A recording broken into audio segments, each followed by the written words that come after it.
Disclaimer. The content presented in this show is intended for entertainment purposes only. All opinions expressed are those of the host and do not necessarily reflect the views or opinions of any individuals or organizations mentioned.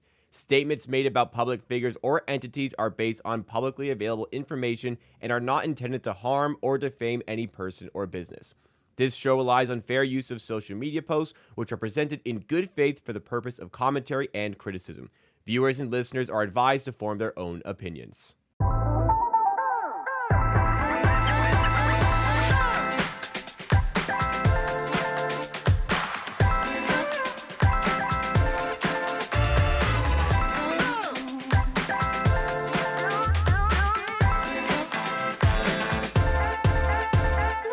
It's Circle Back, episode 10, the show where we review the week that was in gambling. Twitter, right here on the Circles Off YouTube channel, part of the Hammer Betting Network, and presented by Pinnacle. I'm Rob Pizzola, joined to my left, Kirk Evans, Jeff Feinberg, Jacob Gromania, the giant behind the glass. Another eventful week. They always are on gambling Twitter. Before we get into it, take 2 seconds, smash that like button down below. If you're new here, make sure you're subbed here on the Circles Off channel for a lot of educational and lifestyle content in the sports betting space. Let's kick it off with a tweet from Elf.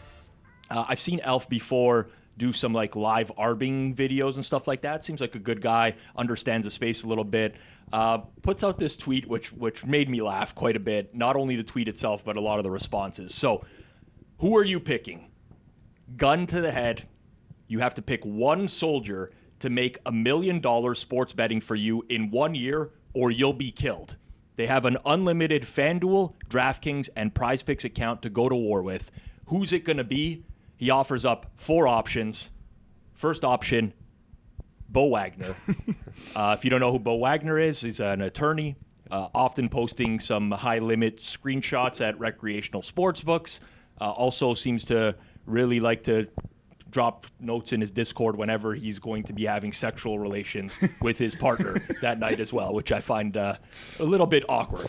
Number 2, Alex Monahan from Odds Jam. People probably seen him or heard of him before. Number 3 is Spanky, professional bettor, organizer of Bet Bash. Number 4 is me, myself, Rob Pizzola. I'm really interested because this generated a lot of buzz. We see comments from Jeff Benson, from Pips. I won the money. Spanky, and it's not even close. The volume alone would probably get you there before Q2 of 2025. There's lots of ways to look at this. I want to be very clear here that I can think objectively on this situation. My thoughts are any answer is fine. That is not Bo Wagner. I would agree with that as well. I think Bo is a very clearly distant fourth and doesn't have to be thought of much in this equation. I mean, that's obvious. I think I got to agree with that other tweet. I think I would line up Spanky. Mm-hmm. Like, if I'm going to, I think if it's like a life or death, I would be bending the knee to Spanky to get this done for me. Yep. I know that he would find ways to beat the books regularly. And then not only that, he'd probably have some like streeter, what do you got? The PHPs? Yeah, the PPHs. The PPHs. The PPHs where, he knows there's a penalty kick 40 seconds before there's a penalty kick. So it's actually, like, I love you, Rob, but I wouldn't want to put my soul on your shoulders. So, Spanky, I'd bend the knee. Well, so the thing for me is there's multiple issues that I have with the question. And listen, he's doing this for engagement. He's not drawing out, like, all the rules or whatever. The reality is I would pick myself, not because I have anything against Spanky or Alex Monahan. I think that they would both be able to do this, but I know for certainty that I could do this, and I don't want to die. So I would just pick myself in this situation because it's make $1 million betting on these accounts or you'll be killed. The difference is whether or not the accounts remain unlimited. Okay? So if you get an unlimited FanDuel or DraftKings or PrizePicks account to start, I think in the spirit of the question, it's saying it's going to be unlimited. I know one thing I do well, and that's like circumvent limits. So if it came down, like Alex Monahan would not stand a chance. If he was just firing volume on off-market props into these accounts, is eventually going to get limited, and that's going to affect his ability to make $1 million. You know what I'm getting at? Absolutely. So my interpretation of the question is that the FanDuel, DraftKings, and Prize Picks will not be limited for the year, and it's just like a 1x stake account. That's what I got. That's what I got from that, and I think people might be surprised with that. With this answer, I'm going Monahan. Because kind of similar to what you're saying, like I don't have a peek behind the curtain of like, I know generally like you bet football, you bet hockey, but I don't know exactly what you do. I don't know exactly what Spanky does. I know exactly what Alex Monahan does, and I know he would be it would be very easy for him to accomplish this if he could just bet all off-market stuff and his account never got limited. If the accounts got limited, then that totally changed the answer. I'd probably go you, Spanky, and then Monahan and Bo wouldn't have a shot. But I don't think Bo's limited. Bo's not limited. So that says enough. I right? mean, he's posting screenshots from sports books where you would get limited if you were betting $6,000 a game into in-game markets and consistently. And also, win. like, it would be hard if you were limited for him to find like the burners and the beards, because I don't think he has any friends and women hate him. But I'm assuming that the question is that just the it's individual. just those 3 accounts. I see. Like what you you're saying. you can't go to another FanDuel if you get limited. That's my interpretation of the question. This doesn't seem like there's any limiting. Yes. No agreed. limitation. No limit. No limit. Yeah, truth is, I trust. Monahan. I would. Yeah, I guess. I don't know. Monahan's like a NBA prop shark. No, he's a just top-down bettor. He runs Odds Jam, so he would just bet. I mean, thousands of bets of off-market. I'll be honest, that's exactly what I would do. Like, here's I bet NHL and NFL, and I originate those, right? But there is a high level of variance when you're dealing with smaller sample. So in a competition like this, I would want to pump as much volume as humanly possible into these accounts where I know that they have an edge. Honestly, this is just me, and it's not like a shameless plug. I know I co-own the company, but I would use Betstamp Pro. I'd have it up in front of me every day, and I would be firing as much volume as humanly possible. 1, 2, 3, 4% edges on props, and it would easily, like, we would clear $1 million. I was gonna say on Prize Picks, you would clear that. Oh, like on the 2-game bangers where you got like handfuls of CLV and yards. yeah. There's a reason that these sites limit, and it's because if they did have no limits, they would get absolutely torched by people like me. But I don't know. This would be a separate conversation. I see Prize Picks as something a little different. I don't think that's a bad thing. I don't think it's a problem that they limit. Like, they're offering, in my opinion, I agree with you. More of an. I think it's a lot different than the actual sports books. They seem like they're offering like an entertainment game service. Yes. Way more. Maybe you could tell me I'm wrong. You could prove to me different ways that it isn't. But it's just like an entertainment game service. Far different from me, in my opinion, than what the other like full site sportsbook operators are. I'm with you. I mean, this is a different conversation altogether on the limiting side. I completely understand it. I mean, these sportsbooks are running businesses. They're looking for more recreational players. They don't want to see someone who's firing 200 props into account a day that are all stale off-market prices. Like, that's not in the spirit of what they're looking for. And I'm sure Prize Picks like preys on losing, of course, bettors, but I feel like it's a lot different. I don't know about that. I think they all probably do pretty similar things. But I do. No one is as aggressive as the others, in my opinion. And even Prize Picks, they won't even let you bet that much from the go. Right. Yeah. So that's what I mean. It's like from the go, they're telling you it's a recreational product right out of the gate. From the go, it's more of a recreational product. I get that. I guess I could have said that quicker. Yeah, Sorry. I get that. You could go. Sorry, I don't need. But I was gonna say, if you go off script here, off of any of the 4, would you have anybody else in mind for a contest like this? Well, lots of anyone people. could do that. Like Kirk any could of the do that, guys, no problem. Like any of the RP. forward progress guys could pull that off. would all I do trust it. any of them. 100%. Clev, Hitman. I'm with you. Any of them. I think I could do this. I actually think so too. That's what I was gonna say. Like, Jacob, Zach, any of our producers here I don't know about you, Jeff. I don't think I can do it. I don't know that you. I don't know that you understand enough about top-down betting to be Yeah, able no, to I pull it don't off. care. I wouldn't even sign myself up. Yeah, I could Without feel. the I worry could of see limits, Jeff messaging yeah. me on WhatsApp like 100 times a day, being like, "Hey, what do you think of this play? What do you think of that play?" Maybe you could do it. Well, just yeah, if based I was off your doing it for connection. my life, sure, yeah, my accounts are fresh.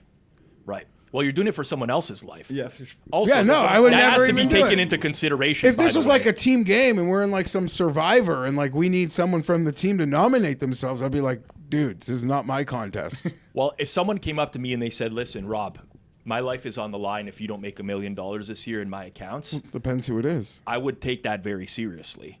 Can I say the same for Spanky or Alex Monahan? I'm not suggesting that they're bad characters, but I can't personally say the same. Right? Yeah. It's like their priorities might be entirely different. Okay, sorry. Spanky's planning bet bash 6 months a year. You gotta put your life in this guy's hands. He's handed off his team to Luke and Chinese Mike. He's not part of the day-to-day anymore. Okay, fine. But I'm just saying, like, holistically, as the question was written, that I was viewing it. Like, yes, you put in... And if you You answered put Spanky, in, like, the grind and the worth of it, that's, like, different. if you answered Spanky, you answered Alex Monahan, or you answered the pizza man Rob Pizzola, you're fine. You're living. If you answered Bo Wagner, it's time to go back and reevaluate the sports betting Yeah. space. See, that question's a lot easier. It's a lot different than when they're like, who would you let hit, like, a 10-foot putt for your life or something? Yeah. It's a lot scarier. Yeah, this is, there's not gonna be that much like nerves here because like it's just gonna be like you said, just a pure volume game. This is easily done. So many. Well, I want to say so many people. It's like 1% of the betting population, really, but could accomplish this on an unlimited account really easily. You just got to remove your ego from the equation, and be like, yeah, I'm just going to trust the market prices. Just bet on a sport you don't watch, and then you can do this. Yeah, if you're just an aware bettor and you see the markets and they move slowly and you know that these bets will just hold value come... Yeah. And there's so much technology out there that will alert you to that nowadays. Like I mentioned, Betstamp Pro, obviously you have OddsGen. There's a million different products that offer an odds screen where they come up with like some sort of true line that you can bet based off of anyways. It's really, really easy. So, yeah, I think any of those answers are acceptable. If the accounts get limited, though, at some point, then it's a different answer, Totally and then I'm different taking game. myself. Yeah, I would agree. I honestly don't think I could. I'll tell you this right now. I bet the Bears on Sunday, Rob. And So did I. It's okay, but hear me out. Yeah. That wasn't even the worst of it. I was out hanging with the boys, all the games, all the screens. And there was a moment in that day as I'm like hyper focused on Saints Giants where I'm like, there could just feel like disgusting right now. Yeah. I get it. You want? I should be like I left my wife home with 3 kids. I'm out watching Saints fucking Giants. At least you it wasn't kidding Jags me? Titans, man. That was. You want to know something? Our that TV of that game defaulted and just went to black screen, and our whole group was just too lazy to get up to fix it till halftime, and we knew we didn't even miss anything. That's amazing. Definitely not. The last thing I want to say on this particular topic here was I read through every single response because we're doing a content show here. I wanted to see what people are saying. I gotta say it was pretty depressing the amount of people who didn't know who me or Spanky was. And it's the other side of gambling Twitter. It is the other side, which I didn't know. Like this Elf guy was part of the because I can. Elf is doing a lot of live arbing stuff. He understands how the market works. Like here are the sharp sports books. They're putting out this price. I'm going to bet that. I'm going to guaranteed money type of stuff. He's figuring that stuff out. But yeah, it was like a real reality check of, I don't market Ecosystem myself. is fucking huge, Rob. Well, I don't you don't market yourself, but the ecosystem is just so big. Yeah. Is so big. Like you ask people on the street the most basic question that you think they would know because it's all over the news. They don't know it. So I wouldn't be offended by It wasn't not offended, but I wasn't offended, by the way. It's just like a reality check of you know what? The space is enormous. Yeah, It'd and be I don't impossible. film a video every day yelling, you got to do this. I don't put out bet threads and stuff like that. And all that engagement, it really has a way of reaching the masses. it's just more of a lesson, I guess. We're all also chronically online, so Okay, when but- we see stuff and just expect everyone else has seen it as well. Yeah. That's very true, Rob, but also it should in some ways encourage you to be like, there's so much more you can like still grow yourself. 100%. Because of the amount of people that like Yeah. literally have no clue who you are, who are in the ecosystem. Oh yeah. Well, there's certain things like I don't tweet like bet recaps or post like winning slips anymore, things of that nature, but it seems to really garner a lot of attention, even when those slips might actually be telling on yourself in a lot of ways. Anyways, we move on. Timmy knows ball. Yeah, so I don't really watch College Game Day myself, and I saw Timothée Chalamet was trending on Twitter. I'm like, what is this about? Is there like they announced like another Dune or something like that? Dune 3 release date? I had no idea. Then I'm seeing all these tweets and people are going nuts because Timothée Chalamet was on College Game Day. They did the pick segment with him, which he ended up going 4-2. He was the only one on the panel who picked the Ohio Bobcats in the MAC championship game. They won outright, and he was like, he had a reasoning for everything. He's rhyming off quarterbacks, and like Pat McAfee was going nuts. It was just like, I'll play the clip as well. yeah, we'll play the clip here. I'm going Jackson State, 8 wins in a row, 11 all-conference players. This should be a comfortable, easy win for them. Listen, these teams are 2-2 in the last 4 matchups. The Redhawks defense looks good, but I'm looking at fourth-year Bobcats quarterback Parker Navarro. Yeah. 65% completion rate. If he can get going, he'll tilt this in favor of the Bobcats. I'm going underdog Bobcats here. Yes, Underdog okay. Bobcats. I like that. Okay, I'm going Louisiana here. Tyrone Lewis Jr., Cody Jackson, Tyree Skipper. They're going to step that defense up. I'm pulling for Arizona State today. Timmy. He said A lot of, how many This guy's Arizona States we got? Oh, yeah. Kevin Jennings, legit Heisman contender next year, my humble opinion. I'm pulling for SMU. It smells like the 1980s, folks. I want to go 6-0. I'm going Oregon. Smart man. Number 1 team in the country for a reason. Strong defense. Not as sharp as 2023 at times, but great showing this year. This blew up, and I'm like a big time downer when it comes to this, so maybe I'll save my take for afterwards. No, give it. People were like so impressed with this, right? They're like, this is insane. Like, dude knows ball. We had memes coming on, the you know ball, meme that's you know ball. It's the best Yeah, meme. that's saved in my phone. I adore that. I adore that. Anytime you could bust that out to like a buddy, congrats. My current number 1 candidate for the Jets GM job is a picture of Timothée Chalamet. We had comments on our network. Rob, can you get Timothée Chalamet on Hit the Books? Get Powers a guy who actually knows ball. There was a bunch of this stuff. Maybe my expectations are too high. Like, I get it. It's just like he's an actor, and He's got a lot of stuff on his plate, yet he's still new enough to really speak properly. You're just about like, this. why are we giving a guy credit for picking a game? Why are we giving a guy credit for knowing who the quarterback is? Yeah, he brought a bunch of notes with yeah, him. You're on ESPN. This is a popcorn show. Yeah. I don't watch any pregame. It's a long show, Saturday morning. I'll always see some of it, whether it's near the beginning or the end. There's no like appointment segment, but it is a fun popcorn show, and it's hard to not like the panel.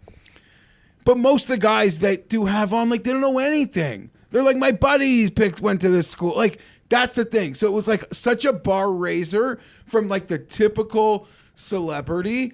But like, let's wind this thing back a little. This guy fucks. Okay? This guy slays. Back it up. Back it up.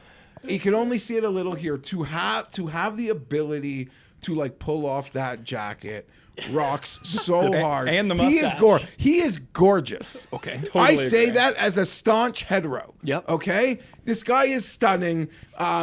He's got it all going for him. This isn't right where I now. thought we were going to go with I don't this segment. care. Yeah, it needs I'm to be so happy said. we are. I don't care if there's dudes watching this who are too insecure to admit that. No. That is just the fact of the matter. That being said, huge, avid sports fan.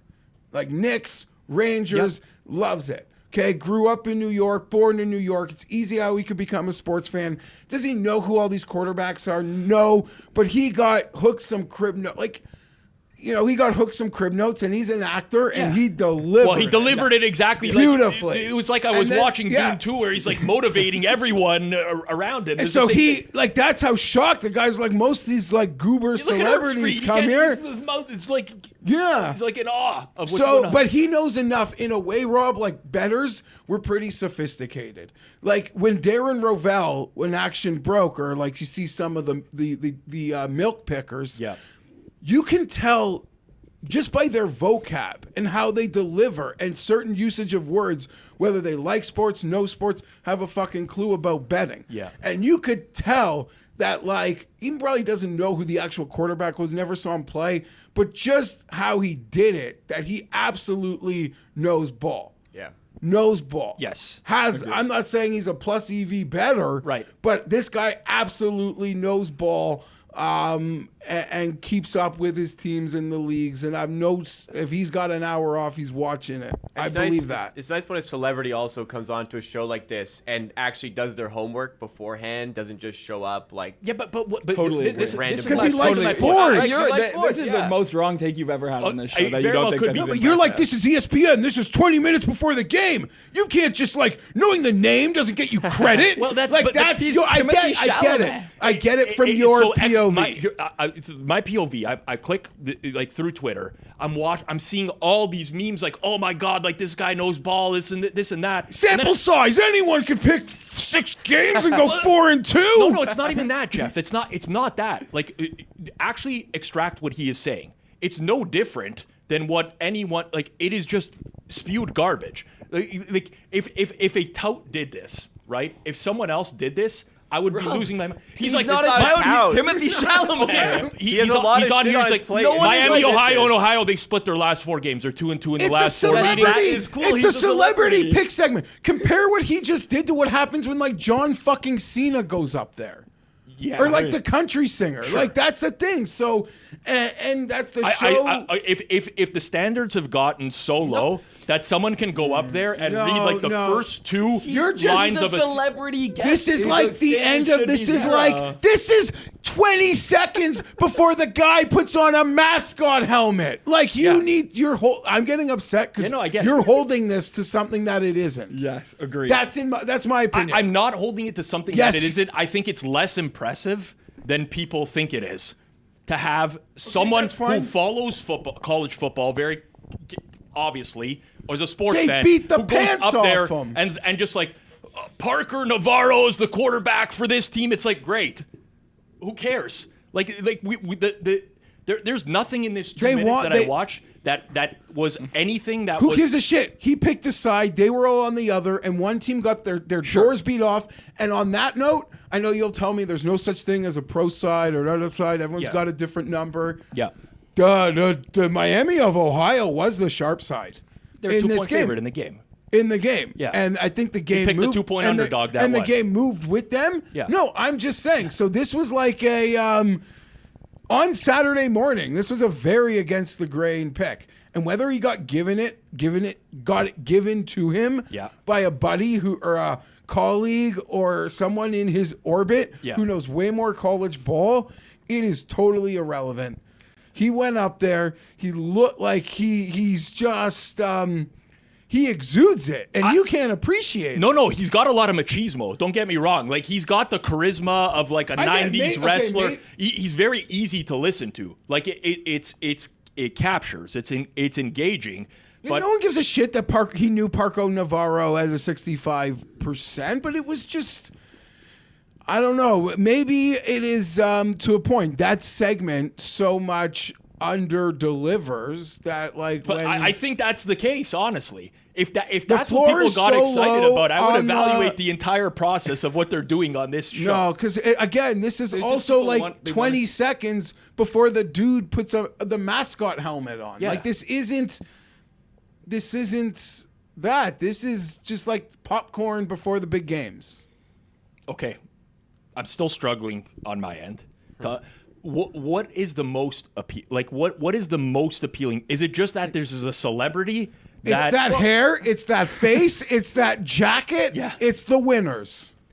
Yeah, but he went 4-2. It's not like he had a better day than everyone else on the panel. But at noon, when you saw it going viral, the other games hadn't, the full slate hadn't happened No, yet. it hadn't. So Yeah, it you was hit the just in Miami the. game, It was just in the. Yeah. It was just the start. It was just the start. So it's And the fact that he picked a Sure, game that and the panel sometimes didn't. you see they Okay. like to make fun of panels when like there's the game and everyone's Oh, on it's a one classic side. joke, yeah. So it's a classic meme. So it was just playing into that Got it. meme. Like there's elements of that. Like Yeah. now he's the standalone, the celebrity, the expert. Not the expert. Like truly doesn't have a clue. Yeah. And he came and he brought it. And that's it. Maybe there's just an appreciation for celebrity caring and bringing it. Well, that And was that- my thing. My thing was that's what I like, think. is the bar so low here that Yes. someone can come on and name a player in each game and automatically everyone's like, oh, this guy knows. Yes. Okay, But the bar that's- should be that low. They're a celebrity Okay, that people you just made want a to watch point- on their TV, Yeah. not expect they know sports. You made a point before we recorded Yeah. about this. Yeah. How you brought up a few years ago Sean McVay read off the opponent's defense and he was getting glad-handed. Oh, yeah. And I was so mad. I was like, I was mad because I knew Anthony Lynn couldn't name the opponents of the Chargers that week. So that made me mad. But I'm like, that is like the bar minimum. Like, of course he knows Yeah. the like He's the head coach 18 of the team. guys he Game- might see against on that defense and their skill sets Yeah. and all of that. Now, to Sean McVay's credit, I don't think he deserves credit for that. But when you say 3rd and 7, 2020, 8 minutes left in the fourth quarter, you like give him the sequence. He can tell you the play they ran. Yeah. Like any game ever.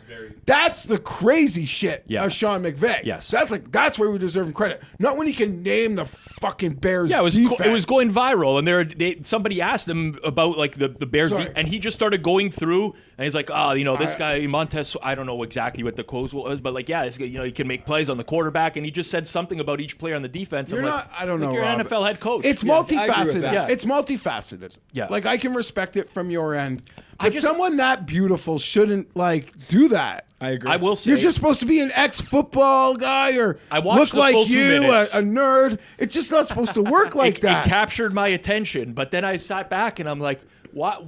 And I still don't. I get your takes. Like in the same I get reason it. Warren Sharp out of the little mustache. Sometimes it could just be mesmerizing. Yeah, I get it.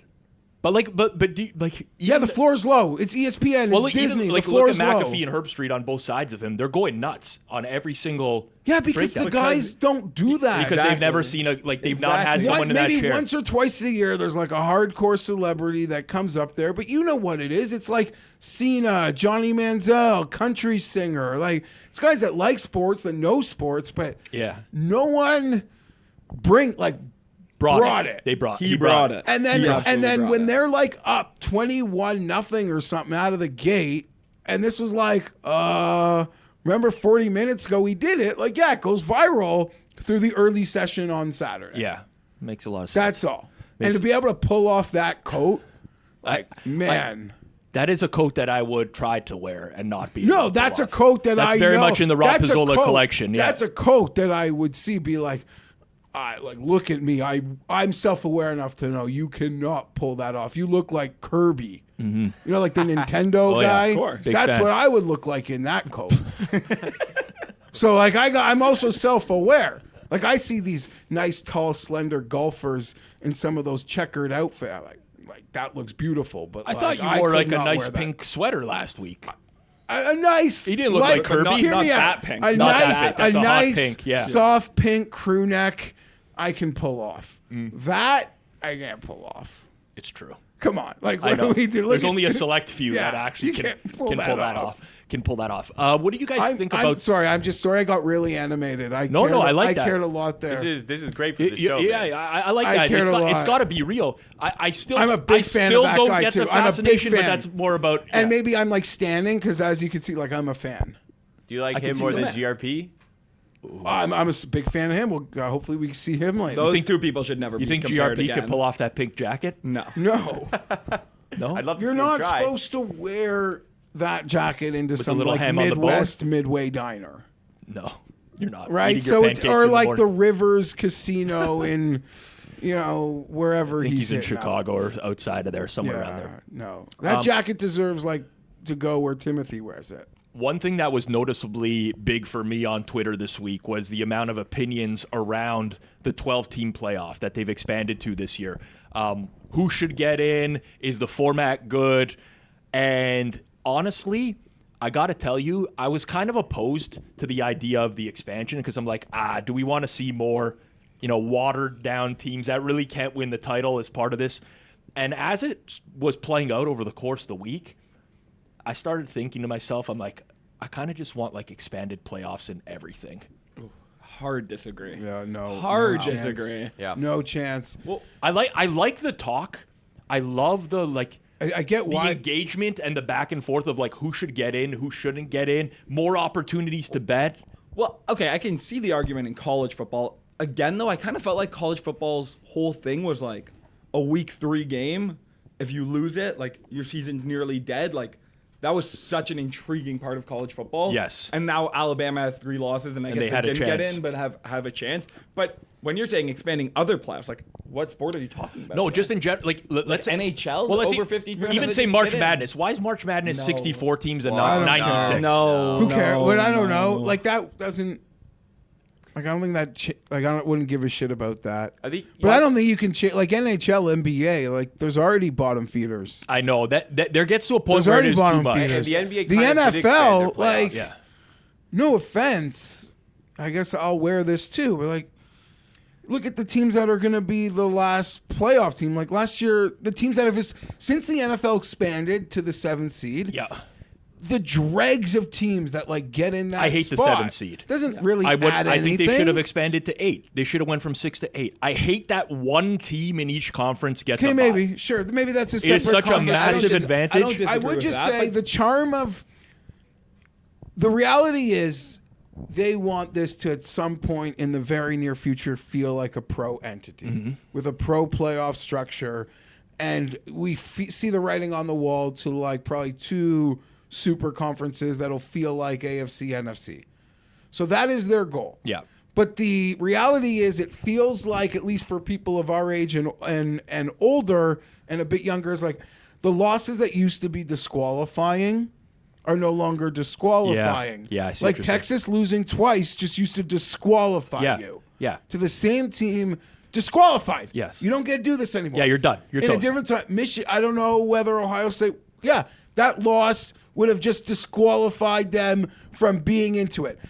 I would hate it in pro, Yeah. but I actually loved, or I don't want to say I loved it because it's less entertaining, but that goddamn BCS computer was pretty good. Because it would spit out the 2 teams. It'd be like, fuck a playoff. Let's get Detroit and the Chiefs into the Super Bowl. Well- or Detroit. Like, why risk not having that? Yes. Let's get in baseball would have been Yankees, Dodgers. Like, let's risk that not happening and put it there. And you kind of knew beforehand like what the scenarios were going to be. I don't think they generally got speaking. it wrong. Now, it's fun to see teams get upset in the playoffs like we do all the time in hockey. It's awesome.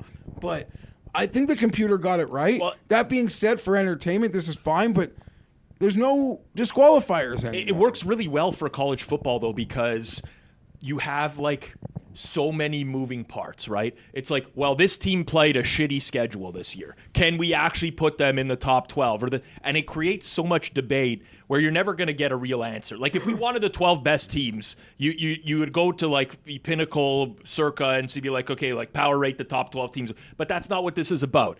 And there's like Matt Davidow has a strong opinion here of like teams who play shitty schedules, too fucking bad. Yeah, like you shouldn't be. Florida State went undefeated and didn't make the playoffs last year, right? Right. Yeah. Well, their quarterback got hurt right I know, before the but playoffs as well. they went undefeated. Yes. Your quarterback getting hurt shouldn't stop you from. But they've made it being- explicitly clear now that it will. Yeah. It Right. will. Yeah. Exactly. I But hate that part of it. Of like if you're That's the pros and cons of this. if a player gets hurt, then Yeah, you're, sorry, like, guys. That should not Yeah, but who have wants any to watch impact. that game, dude? Sure, but they literally that's- couldn't have done anything else. But that's the thing. This playoff, you have to. You don't want to respect the guy got hurt. The record is the record, but when it is on the back of a made-for-TV Yeah. thing that was the college football playoffs, literally made by ESPN for ESPN. Paid for, like they made it like it's a made-for-TV Yeah. thing, so TV kind of matters. I was thinking in my head, like when this was all happening in real time, we were watching the odds change on whether SMU or Alabama will get in after the SMU-Clemson game at night. And I'm thinking in my head, and this is coming from, totally understand, I'm Canadian. I don't have a college football team. I guess I cheer for Ohio State because I have relatives in Columbus, but like I don't really care. From the outside looking in as just like a neutral, I was like, just fucking load up like the best matchups. Set up this bracket in a way where we're going to get like some really amazing matchups along the way, even if it's unfair. And listen, it would have been unfair to a lot of teams, but that's kind of what I'm hoping for now. I just want to see good matchups. But the reality is we're going to get this bracket, and there's the possibility I should stare at the games first before I say this, but where you just like the first round is insanely lopsided games. It's possible, and also like the way that it was set up is the 4 major conference winners get the top 4 seeds, and number 3 and number 4, Boise State, So Arizona State, are weaker. There's So a soft like seed, like 5. Exactly. Yeah, there's a so soft there was like seed. some scenarios where people are like, well, a team will be better off actually losing their game on Sunday to get a better path. I hate like that to me. I hate when stuff like that. It's a stupid But it's a system. game theory. This all is just You're just like- trying to manipulate the game theory of it. Well, give But them an there shouldn't be automatic any berth, game but don't give them a theory. top 4 seed. But again, also the seeding should be like you get to pick your team. I think that should be in any sport. Like you get to pick who you play because there should never be a scenario where you rather be That's the a good 8th seed idea. than the I 6th seed. love That's that. a good idea. We have not seen that in a sport yet. We've but seen the it in one day- sport, and I'd be Oh, embarrassed man. to tell you how I know or the sport, but it just happened. The new women's hockey league. Why are you embarrassed about that? PWHL. Yeah, That's how no, they you do the say you tournament never saw form? it. Yeah, I never saw it. I don't watch PWHL. So neither did I, but I knew they did that in their That's playoffs cool. last year. They did that. Yeah, you that get is a cool. pick. I Yeah. can just You get a pick, and I actually think I don't even remember, but I think the underdog, the team that got picked, like some. Right, but it adds to the It's just like- story, exactly, it's Because an they get automatic picked like, oh, story. you really want to play us? Oh yeah, Like, it's the Adam Silver. it's the motivation, Adam right? Silver could think about this for the NBA. They could make like a 2-hour show about this. The team makes their selection. I know. They could have a representative from both teams. So the underdog team would be like, yeah, you want to play us? Like you're gonna find out. If they now. did that, they'd They have square to like off and hire. there's That's like a amazing. picture, you That's know, yeah. amazing. They'd have to content. hire like wrestlers to help to cut promos, Oh, like 100%. actual They promos. should do that stuff. It just I don't know why no sport has done that. Bring yet. it closer to That would be professional College wrestling. football That playoffs, would be it's insane. the easiest one to do because it's new. Oh, 100%. And it makes sense.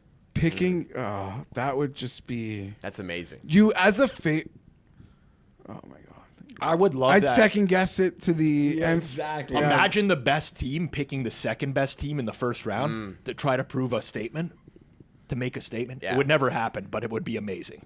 I could see that like if You'd it's like, only say do there's 8 that seeds, if you go it like was- 1 versus 4. You just because Imagine the wanna play Chiefs them. get like the 1 seed in the AFC, and they're like, well, we're taking the Bills. 'cause Yeah. we beat That's them in the that's playoffs literally every year. only like that is very wrestling where it's like you're not even trying to win the Royal Rumble. You're just going out of the ring to attack that person. The only thing that hurts like your that, blood though, feud is that strong that you are just going to attack that person. How does home field work then? Because if the Chiefs pick the Bills have earned home field in the first round. Well, it's Now they no longer get home field. the highest seed gets to pick first, so Right. they get the home game no matter Yeah, what. exactly. So if you're yeah, if you're the could- 2 you seed could but the still- 1 yeah. seed picks you, you don't Yeah. get You home. could lose All your right. home field. Yeah. Fair enough. It's amazing.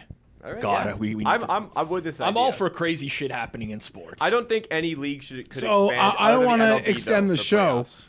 That means you must like this stupid baseball rumor of the golden bat.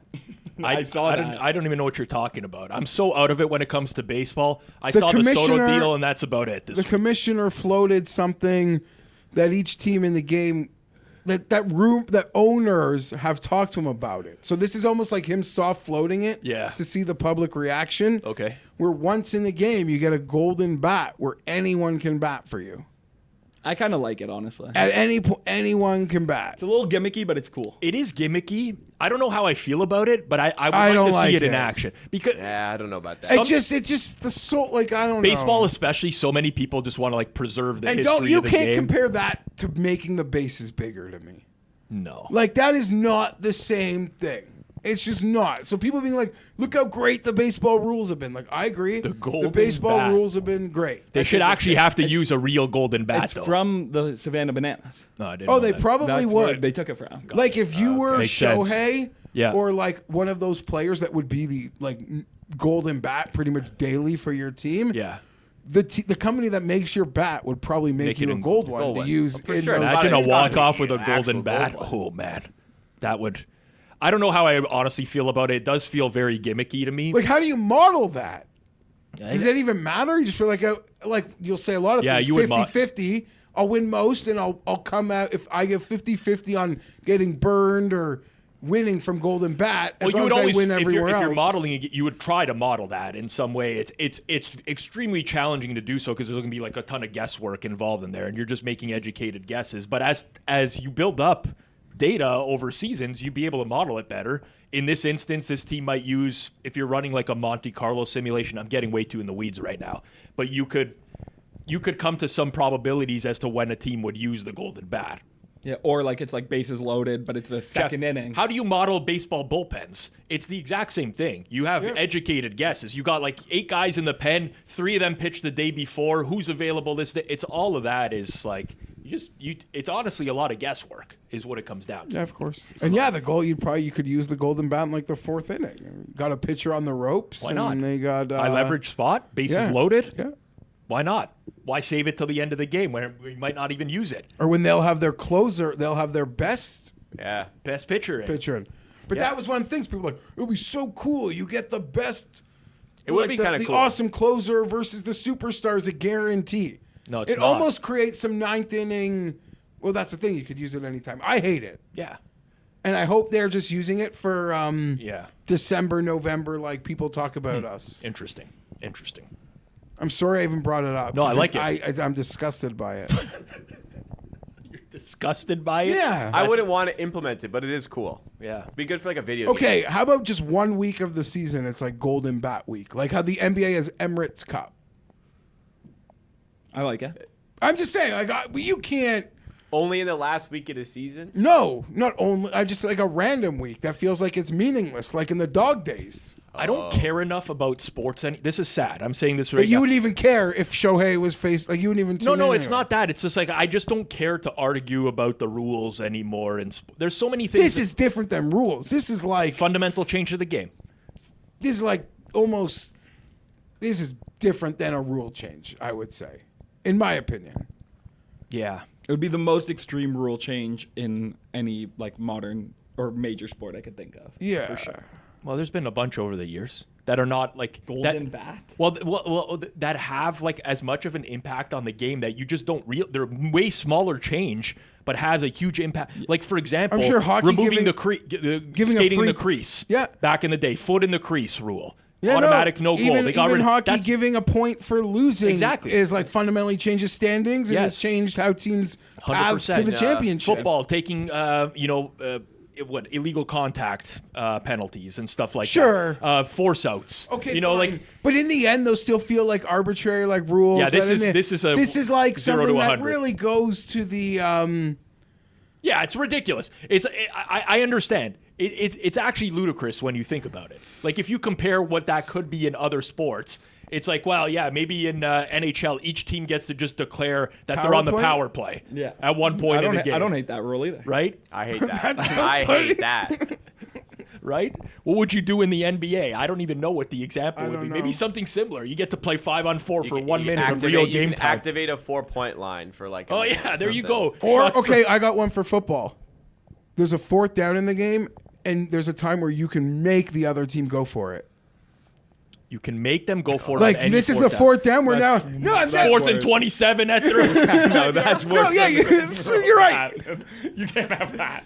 Yeah. No, I'm Oh, getting no, I stupid, think in and we're off football, track. It'd be but like instead of taking a kickoff, you get a 4th down play instead of a kickoff. they've rumored that Yeah, I've instead of the rumored that. onside kick, some Yeah. like 15-yard play to playing get the ball 4th back and or 15 something. instead of kickoff. Yeah, Drew Lock probably just run for it.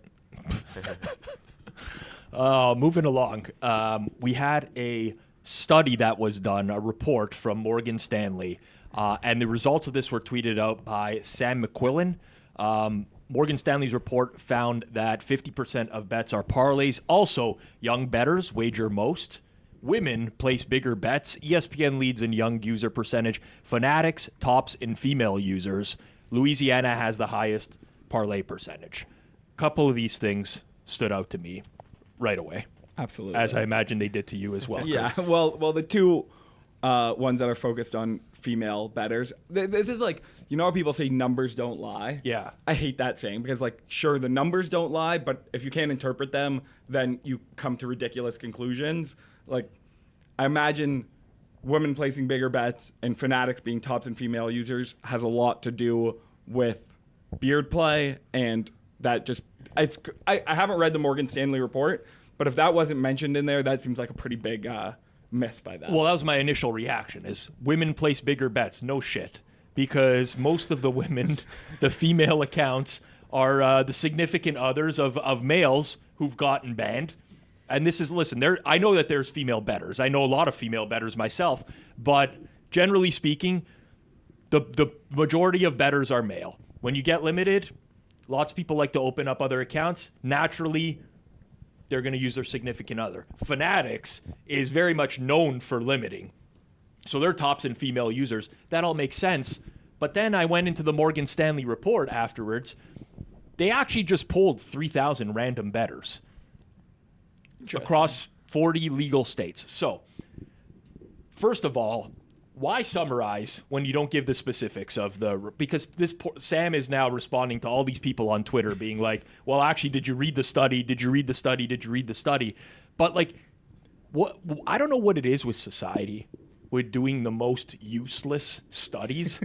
If you poll 3,000 random bettors across 40 states and they just tell you what their average bet size is, why do we even care? Like, it doesn't matter. It's so insignificant. And then it's being like, all these things are being reported. This is the state of the industry. It's so stupid. I hate the betting reporting that goes on. You cannot get any source of like, if you want a source of the truth, just get the account information from these companies. I mean, that would tell you a lot more than just polling 3,000 random bettors. Yeah. No, I totally agree. And yeah, there's just, I wonder if they talk to women bettors who actually bet, or like, what if you ran an account and you were a woman, you know you were a beard, like, do you consider that your bet? I'm not sure. I know. That's part of it as well. Like, they probably would if like a significant other had an account. They're the ones actually placing the bet, but the bets aren't theirs. They probably do consider it their bet. It's real challenging for me nowadays to process all of these like reports and stuff like that come out in the betting space because they don't make any sense. They don't. I don't like who's funding these reports. What are we gaining from learning that Louisiana has the highest parlay percentage when they probably polled like 100 people in Louisiana? Like, what is the purpose of even doing this stuff nowadays? Also, like, if all states are relatively close in percentage, it's not indicating that. So Louisiana could be the highest, but it could all be very, very close as well. Yeah. Yeah. I mean, he's asking, like you're saying, like, he's replying to him, did you read it? Like, the way he's framed it here, he wanted a response. He wanted a reaction. So he shouldn't, I don't know if he's upset about it, but he shouldn't be, because he got what he asked for with a tweet like this. Well, it got the engagement, I'll tell you, because of the women place bigger bets. Yeah. And naturally, a bunch of people would jump in on that. I would like to get to a point where we actually have some like real reporting done in the sports betting industry. And that's using like real account information, right? I mean, even go up and ask a guy what his average bet size is. I bet you the vast majority of people are going to respond very differently than what their average bet size is. Totally I wouldn't agree. even know mine. That's what I'm saying. And someone put you on the spot. Hey, Jeff, what's your average bet size? What percentage of plays are parlays of yours? You don't have a fucking clue what that is. I wouldn't even know. I mean, like, there's so many muck shits and giggles, like $20 bets. And at the same time, there's like, oh, this is my favorite game of the week. And I've got, like plenty on it. I know. Yeah. So I wouldn't even know what my average would be. And I don't even like think of them as the same, because sometimes, it's just what's right for everyone is different. But like sometimes some of those bets, like get together with the buddies, like It's true. just throw a chip on the floor. Like Yeah. I don't. What's your average bet size? Well, am I sober or am I drunk? Because those are going to change pretty drastically. Not only would I think rec bettors have no idea what their average bet size is, I would say that they have absolutely no idea on how much money they've lost gambling in any stretch of time. Yeah, as you can Johnny see likes it. to say, though, 99% of bettors you ask them, they're basically even. Yeah, right around even. Right around even. Yeah, it's Lifetime. always right around even. Yeah, you know, would that be like, fuck, I'd really like not want to know how much money I've given McDonald's. Yeah. Yeah. I think Like, about, it'd be the same 100%. thing. Like, Absolutely. I think you know, about like, how much uh, I spend on coffee every or year. like how much Uber, like, you know, anything. How many beers I've consumed Or if you since know, I started university. Yeah. That would be an ugly number. Yeah. Yeah. But yeah, no, but a lot of like the rec books, I guess credit to them because you think you could hide it, but they, like, you don't have to go far to see that number right in your face. It's true. Yeah. It's true. All right. Before we move on here, I just want to shout out our show sponsor, Pinnacle Sportsbook.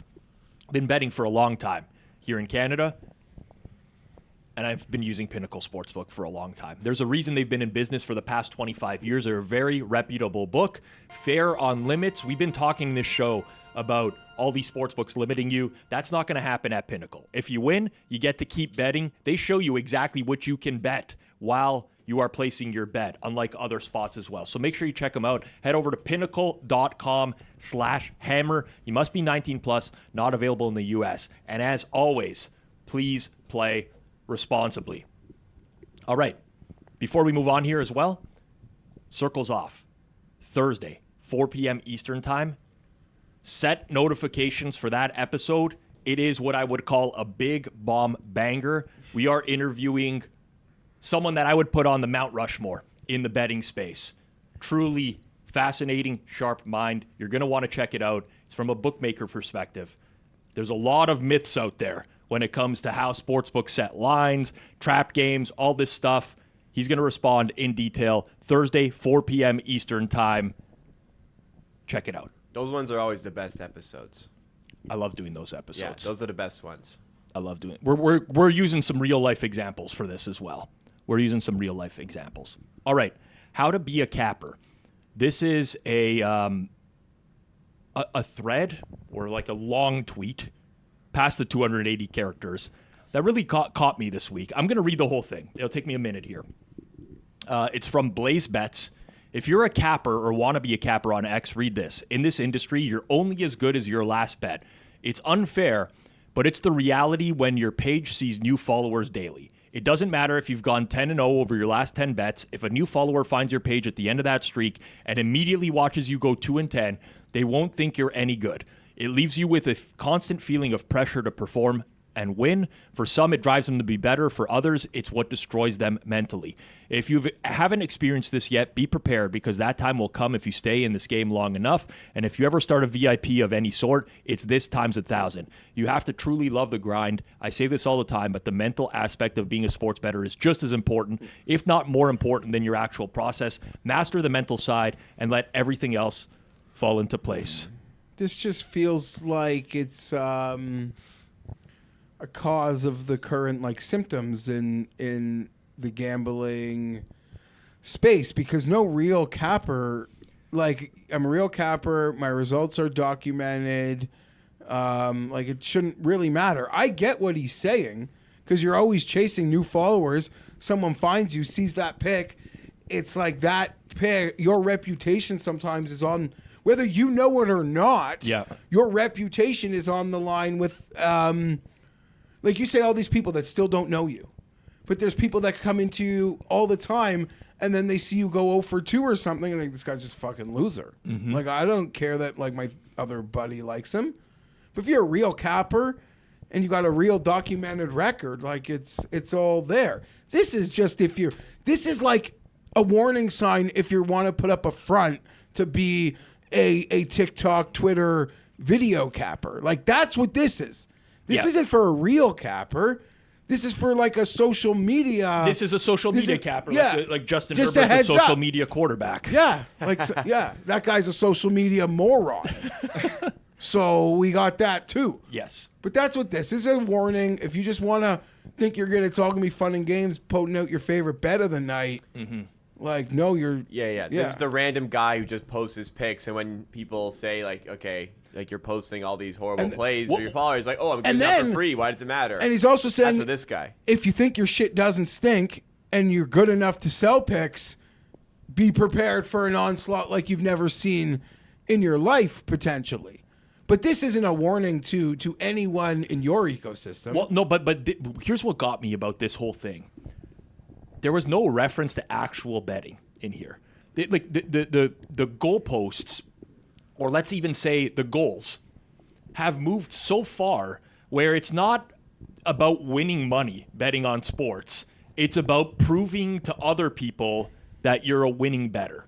Like, it's so far removed from what I think about as a sports bettor. And like, honestly, if someone can't discern that you go 2-10 over 12 picks and you get closing line value, then like, I actually don't even care anyways, whether or not they're following me or like, they're so far removed from what I actually, it doesn't matter to me. There's like this constant incessant need on Twitter nowadays for everyone to feel that they're respected, right? I go back, you know what, we haven't included her in the show for a while, but I go to Taylor Mathis, right? When she has like a bunch of losing days in a row. And she's like, I'm working really hard on these picks. I'm trying. It's like, who cares? Who The actual cares? biggest, I mean, listen, there's a book on self-tells that she could write. But I like, the biggest self-tells is like when you like tweet after a loss, like you're totally in shock that this prop lost. That this is happening. That this is the first time in 2 months this guy went over an X stat. Like how like I grinded so hard into this, I'm befuddled by this result. You know, like how on earth was Ezekiel Elliott not involved? Are we allowed swearing on the show? Oh, Yeah, I've done it a few already times sworn today. Just fucking bet. Yeah. If you win your bets, you'll have more money in your bank account. Like, who cares if you go 2-10 and people start thinking you're bad? If you've won a lot of bets, you should have money, and that's what matters. Not if fucking user 123 thinks you're good or not. But this is my point, Kirk. I think that for that, me and you, that matters. Like, I honestly don't care. And sorry, I shouldn't say that. I actually do feel bad. I sincerely do. Well, you care a little because you acknowledge that there's a lot of this ecosystem that doesn't know I who get some I of this am. stuff, like for example, The Ford Products Best Bet show. Bingo. Like, I sweat my best bet on that show harder than any other thing because I've given out publicly. I get that. But at the end of the day, like, it's not my goal to just have people 100%. think that I'm the best bettor around. Like, I don't care about that. What I care about is living a good life and, like, you know, retiring in 5 years. That's When you what I are care the about. best bettor around, does that mean you get to spend the next week after a winner subtweeting about your bet? I mean, a lot of subtweeting's happening in this. To video. go around? But, yeah, I mean, you win the bets. But you guys would know that you give a bet, like you share a bet, but then, like, your buddies, Rob, like your best friend says, like, give me a bet for today. And you give him that bet. Like, him losing, you want him to win. Like, you want to win for him more than, like, the 1,000 followers who saw you make this bet. Yeah. Like, that's who you're thinking of, at least. Well, there's some stuff that resonates with me here. Like, there is a pressure to perform and win. Like, if you're giving out public plays, there is an added element of pressure there, period. Because most of the time when you're betting yourself, and I bet every play I give out, but if I go through a bad stretch or something like that, whatever, I'm going to get over it. I know over time it's going to balance out, whereas not everyone will necessarily see that. But mostly for me, it's about the people who might tail during that stretch. And I feel bad. It's never really about like, oh, someone's going to find me and they're going to think I'm a loser. Like, I honestly don't care. Yeah. Like, I seriously, I think this is just like, it's hard for me to wrap my, again, very boomer take here. I'm 37 years old, me 38 this upcoming week. Very boomer take, but it's so weird for me to see where the industry is headed towards now. Like, so many influencers who give out bets that they don't bet themselves. Like, I can't even imagine doing that. And then not on top of that, then feeling the pressure to perform for an audience because they want people to think they're a good bettor when they don't actually even bet. Like, this is insane to me. Yeah, Crazy. Just the last part of this tweet also pisses me off so much. The mental aspect of being a sports bettor is just as important, if not more important, than your actual process. No, that is obviously not true, even a little bit. The mental aspect matters, sure, it's important, but there's never been, you could be in the 100th percentile of mental resilience, Yeah, it's but true. if you can't beat the market, you lose money betting. Yeah. You could be You in could the, keep getting up again and betting more. It's not going to help. Yeah, you can get off the mat, be strong, bounce back. But also, but when he's saying that, he's referring to Twitter mentions. Yes. Yes. He's just referring to mentions. After a couple losses in a row, your mentions will turn dark or ugly, or there'll be vitriol in there. That is what he's referring to more so than any part of it. So it's just if you just have strong enough to be able to not give a shit what people angry tweets that might come in your mentions. That's all this is referring to. But also, they put themselves in this situation. Knowingly put themselves. If you don't want to deal with people getting upset when you're losing bets, then don't fucking. Well, that's what the tweet's saying. You gotta be ready But for it's that. also crazy because to be a hyper successful, a winning bettor, you're going to lose so much that by this, there's going to be new people who see you every day and think you're a loser because. Well, there's lots of solutions to this, by the way. You could track on Betstamp. Yep.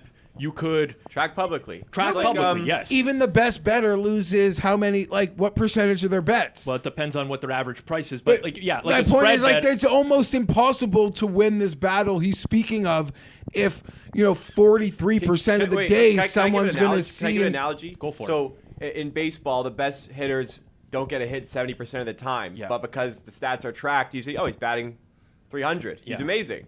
But it's tracked. So if you track your record Yeah. and you're in profit, and let's say you go, God forbid, 2-10 over a 12-game sample. it seems like the. But that's to my the record. point. Yeah. So even the best hitter, if there's people that haven't seen baseball before, new people to you, and they see, the best player strike out, he sucks. Yeah, but does that player care about a random person No, who that's watches sort of strike the out? point. My point being is it's impossible.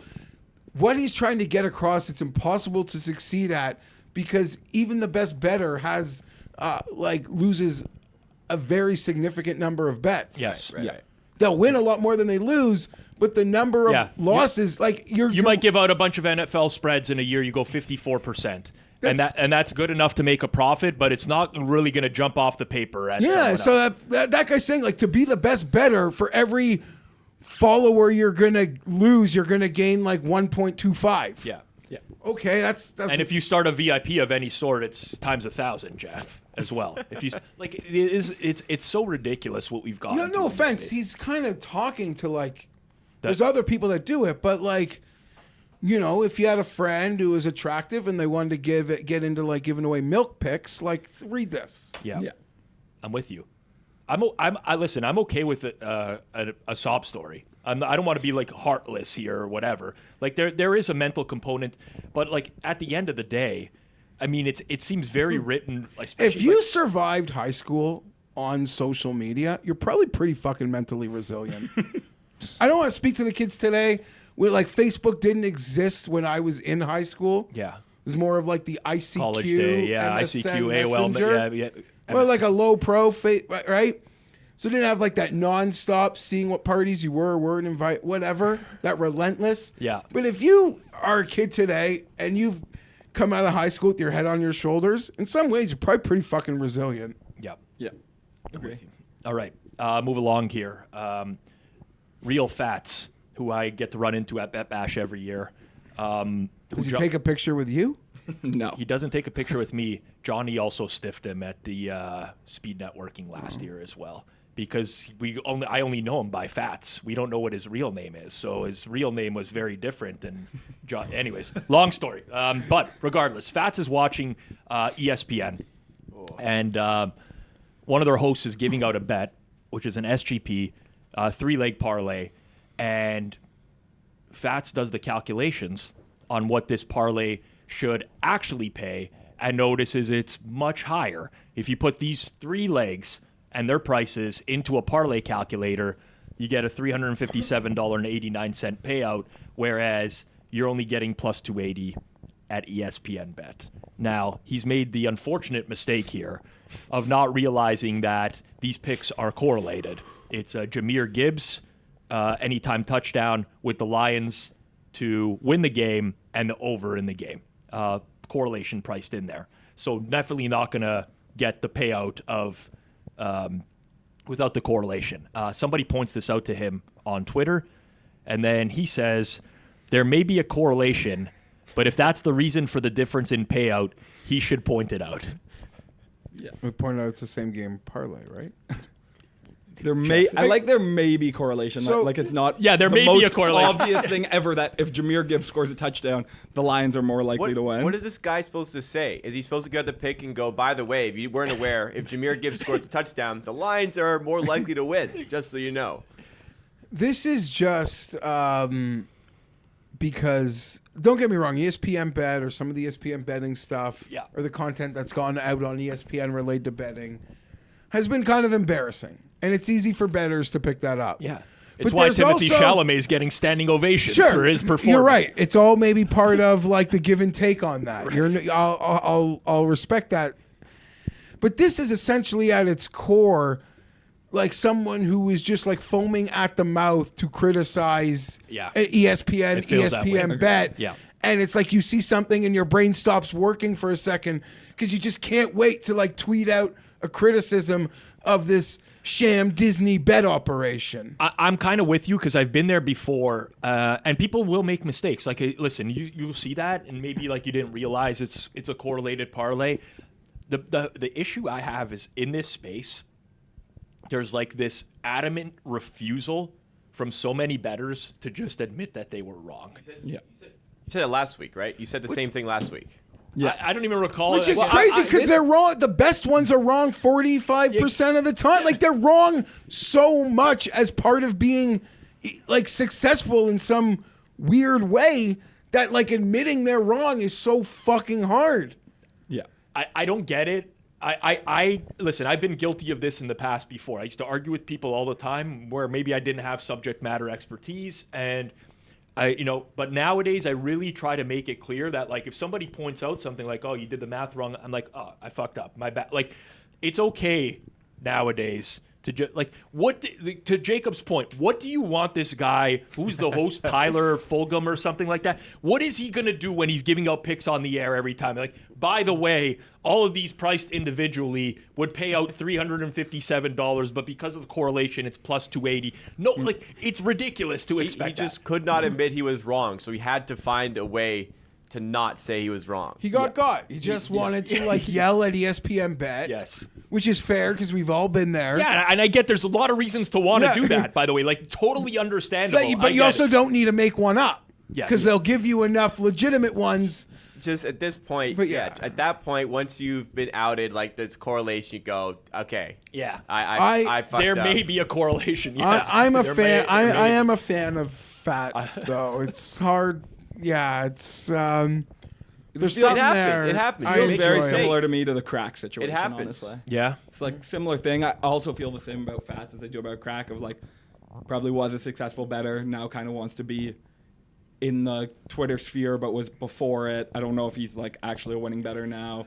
Just kind of wants to be a part of it. Like, I That's appreciate- the vibe I get. Even as a GRP fan, I appreciate when fats like forensic accountants GRP's bullshit. It's one of my favorite shticks, actually. I really love Fats for Yeah, that. so it's one of the things I enjoy a lot on the internet, and he can't let George, hide get those free points. No, definitely can. From one mistake to another, FanDuel posted a price on Victor Wembanyama to record a quadruple-double, plus 30,000.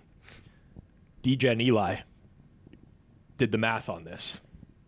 There have been 4 quadruple-doubles in NBA history across a total of roughly 70,000 NBA games played by 10 starters each night. The fair price of a quadruple-double, without accounting for player matchup, is plus 17,659,900. Yes, plus 17 million. I'll let you start, Kirk. I actually didn't for a while know whether this was a joke or not. No, dead serious. Dead serious tweet. So there's this real trend of like posting, this book is offering this crazy price. Like, you could literally go into any game, click 10 plays in an SGP, and it'll be just as bad as this Wembanyama play. Like, bettors should want books to post as many markets as possible. Why are we complaining about that? But then also DJen Eli, who sells picks, confirmed. Like, why start at NBA starters? Like, why not just say any person who's ever existed? There's been 4 quadruple doubles, 3 billion humans. 30 billion humans. Like, let's just go from there. This is also, if you're ever pricing a specific like prop market that has to do with a player, and you say without accounting for the player, you're probably doing something wrong. So yeah, 17 million is just one of the worst prices ever. Order of magnitude more off than FanDuel was off. So yeah, this is just. I wish he could book me at every game. As much as he wants, I'll take 7 million to 1 for Wemby to get a you would think that Wemby is a bit of an edge case when it comes to quadruple doubles, possibly, right? It's a bad bet, bad explanation. Like Wembanyama being treated the same as Bob Cousy, Muggsy Bogues, Kendrick Perkins. The list goes on. You think of the funniest names out there. You're pricing it the same as a guy who has literally recorded a triple double with blocks before. Yeah, that's the comedy here. I like what you said right off the top. So first and foremost, I think there's 2 things here. One, people love to complain now when these sports books post prices that they don't deem to be fair. They're like, this is a rip-off, one of the worst markets. First of all, to Kirk's point, we want as many markets as possible. We want all these things to be posted, okay? It's very clear that we can identify that this is not a good bet. Some people might go and bet it. That's fine. That's their own prerogative. Guess what? They're betting their own money. They're allowed to bet whatever they want. Then there's the people who are like, there should be a 2-way market. They should offer a no price. Guess what? No one's going to bet the no price. Who's going to tie up a they don't have to. 200,000? I actually don't think on this bet. I actually don't think they have. But let's say that they do. Who is going to bet that? Not even a sharp is going to tie up their money for Alex Baker for the entire year. Yeah, as a joke. Yeah, so for the screen grab would bet Exactly. Yeah, he would. Literally for the engagement of the screen grab, I know a couple people who might. Fez is all over that. Even Fez wouldn't bet that. There's no way Fez would bet that because there's not another sportsbook offering a comparable price that he can shop it against. So he's not going to know if it's a truly a valuable position. I love the concept. Like, you just picture in your head, and this is coming from like an idiot himself, but you picture in him like working through the permutation to get himself there. Like him sitting at his desk, doing the math, thinking that he has come up with some like genius response. He didn't think that hard, man. Just Google how many games has there been in NBA to just history. like railroad FanDuel with his math. like I can't wait to tweet this. Yeah, he like 17 million. double checks it to make sure it's free of a spelling mistake, and like the satisfaction he felt hitting send on the tweet. Felt so good. And back to what we just said, Ollie, he should have just said, hand up. This was dumb. I got caught. He did not do that. No. Major math ever error, does. like self-own. 100%. Let's move on. It's kind of become a joke now. I didn't include all the joke tweets, but people have been really pricing things very badly, mocking this tweet, which is kind of hilarious. Well, one of my favorite ones, I forget who put it, but one of my favorite ones was, you could price it that Wembanyama has never done it in any of his 88 games in his career. So technically, he has a 0% chance of happening. Yeah. Yep. It's never happened before. It can never happen in the future. The classic handicap right there. He'll Sports do betting it, handicap. though. If you gave... I think so. If he wants listen, to do it one night in the situation or the season, the win-loss record sets up for it, I think he'd do it. I think the teammates would encourage it. Like, as it's happening. Not like before the game, but as it's happening, it would I feel like it would would be encouraged, and it would be tough because I feel like he'd be on the rebounds and points fairly quickly. So the assists and then let's say blocks would have to come into play. So blocks you can chase because you can just really go for blocks rather than avoiding fouls. Like you can play aggressive there. Assists, it's kind of a bit more difficult because you can hunt assists. You can hunt it, but it's not. But can you like hunt all these things at once? Yeah. But like, okay, it would have to be close happening late and then start hunting. But I honestly think for the career, which might be that's a long time, but like one would be almost an unfair. I think he'd get one. So if I you don't gave think me plus 100 right now, I would bet a lot of money that he gets. But would you bet -1? Like you'd have to lay one quadruple double, so you technically need 1.5 to cash. Oh, multiple. I think the line is because I think one half he will favoring do the over, 1.5 favoring the under, pretty heavily both sides. Yeah. Like maybe like Because 160. I think one I would want to bet one. On Exactly one. You want I would you want to get, mark I feel it like on I'd get a exactly push. No, I feel like one would be safe. Like I'd at least get the push. I think he's getting at least one in his career. Is sort of see what what I'm you're saying. saying. So I feel like one is like a dead number. And Yeah, again, like 1 plus 100 both sides seems pretty fair if you push on the 1. Yeah. Got it. And again, he's done a triple-double with blocks before, so you just didn't get there with assists. This has not happened since 1994. It's only happened 4 times ever. But yeah, he's not your average NBA player. 7 million No to shit. 1. We probably shouldn't lump in games that Muggsy Bogues started as the similar ones to Victor Wembanyama. All right. We'll end it off with this. I get triggered by a lot of things. I like to include some stuff that's very personal to me in the show, maybe because it didn't blow up.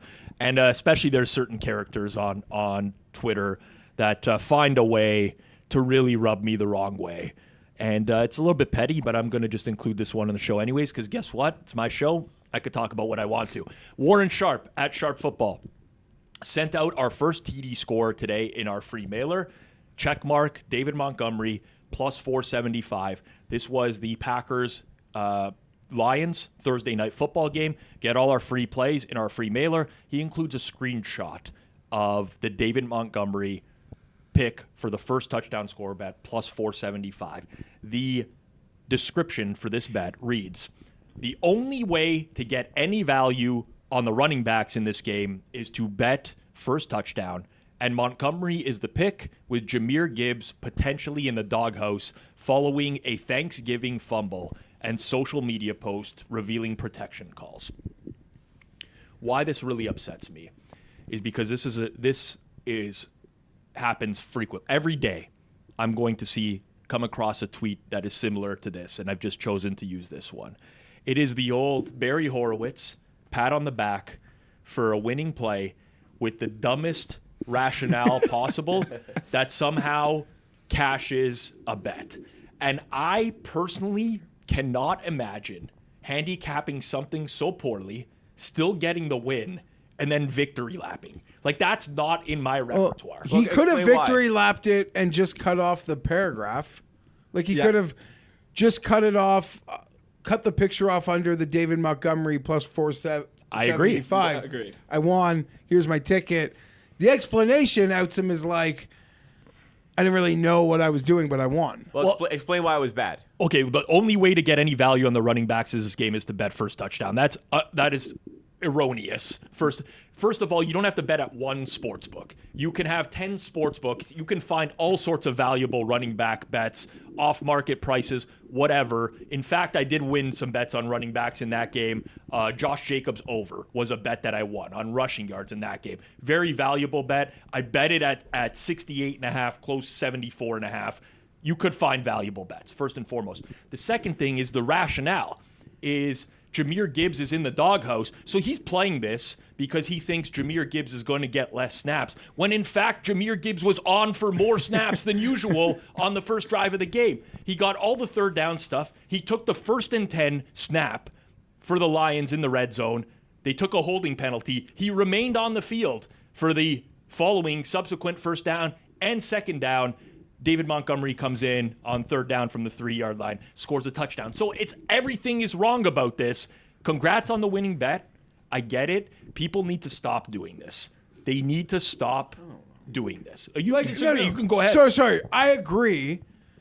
But I just mean, like, I think people all the time, I like a team total under. Yeah. Sorry, I like a team total over. Right? No, I like the team total under, and they went in the red zone 9 times and kicked field goals and fumbled. Yeah. And I'm going to say, yeah, I won my bet. Happens all the time. Win a bet, but the way I thought I'd win my bet, didn't happen. Now, this is like trying to play psychology with the coaching staff and he having no idea is kind of silly because I don't think... It could be a good reason to make a bet. It could be. Like, if you actually believe, listen, this guy's in the doghouse, he's not going to get snaps early in the game, that's going to... But that wasn't true. It wasn't true. Honestly, the thing that pisses me off most about this is I actually kind of interpreted the value sentence a little differently than you. I think he's saying that the only way to get value on running backs in this game is to bet first touchdown because Gibbs and Montgomery are like minus 120 to score a touchdown. Got it. And he is just totally misusing the word value to mean you can't get a big plus number on them to get a touchdown. Value so we'll take equals TD anything for that's it. plus money. Exactly. So, like Tons of value. makes- Look at that. Plus The 475. logic there Wow. just makes absolutely no listen. sense. So yeah, Yeah, I'll be it's honest. like when an NHL team is like minus 200 and people are like, I'm taking the puck line to get that value. It's like, well, it's actually just a derivative. Yeah, exactly. It's the Just- exact I would- same exactly. value. I mean, like, Exactly. I agree. There's nothing you said that I don't agree with. I guess I just would have said, like, I don't know. There'll probably be other better times to, like, get Warren. No, it's fine. Not than the win. That's all. And This I do is one feel- of many for Rob. He just happened Yeah, to it just reached the, you know how like anger builds and you just see got something boiling and you're point. like, you know what, I'm not going to say anything. And then you just get to the point where you're like, I got it. I now have to say something. It is, by the way, I'm not suggesting it's not fine to, you put effort into handicapping and betting. You win a pick. You want to let people know. I do that. Other people do that. I would just say, like, there's times where you nail a handicap. You're like, Yeah. I like this because X, Y, and Z, and that comes to fruition, and you fucking victory lap that to death. I don't care about that.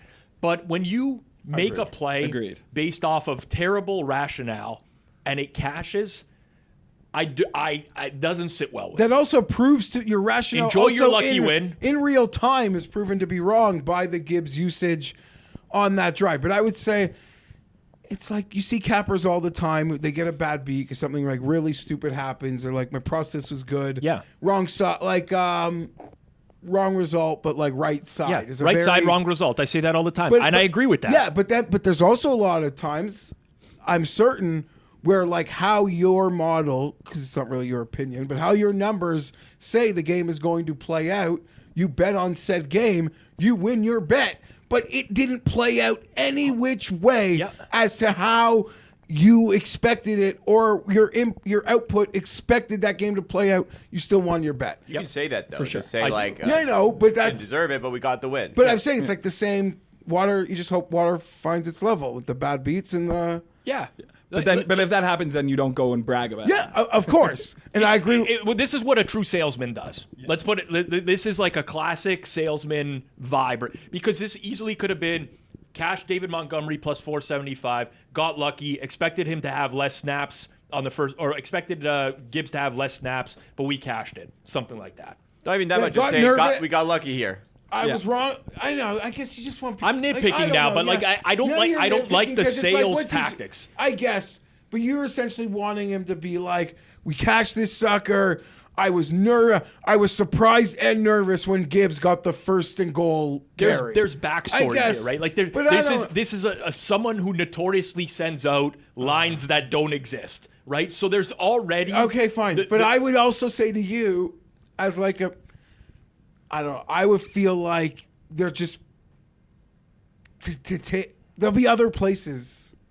I feel there'll be I other don't know if spots. this was I'm the- sure there's going this to be was the other one. spots. I'm sure they're going to I don't show know, up this on the was show. the one. That's all. But got it. It's fair. You're totally entitled to it. This one rattled me, man. It shouldn't. I'll go back to the ESPN bet one where like you can't expect Warren Sharp every time a play luckily wins to go through the whole backstory of why he was wrong, but it still won. But don't Fair. victory lap it like this, let's right? be as bettors. Let's root ourselves in reality. That's all I really want to Say do. we got the win. Didn't play out as expected. The but we got the people win. who are not rooted in reality, for the most part, are selling Well, yeah. some sort of snake oil. Like you nowadays. said, when the guy doesn't to have this sort of prominence that he has in the space, but like you can't find the record. you got even- Schefter tweeting even out if his you- guides, like Mina Kimes is tweeting out. even if you can't, Like, even it's- if you're it's like insane. a paying VIP subscriber, you still can't get access to the record. Is pretty weird. Yes. You fucking said it, Jeff, not me. We'll end on that today. Appreciate everyone who tuned in. Of course, smash that like button down below. It helps in terms of getting some reach for this program. YouTube likes it, sends it out to other people. If you're not subbed here on Circles Off, make sure you do so. Big interview on Thursday, 4 p.m. Eastern Time. You're going to want to stay tuned for that one as well. Peace out, everyone. Enjoy your week. This has been Circle Back, episode 10.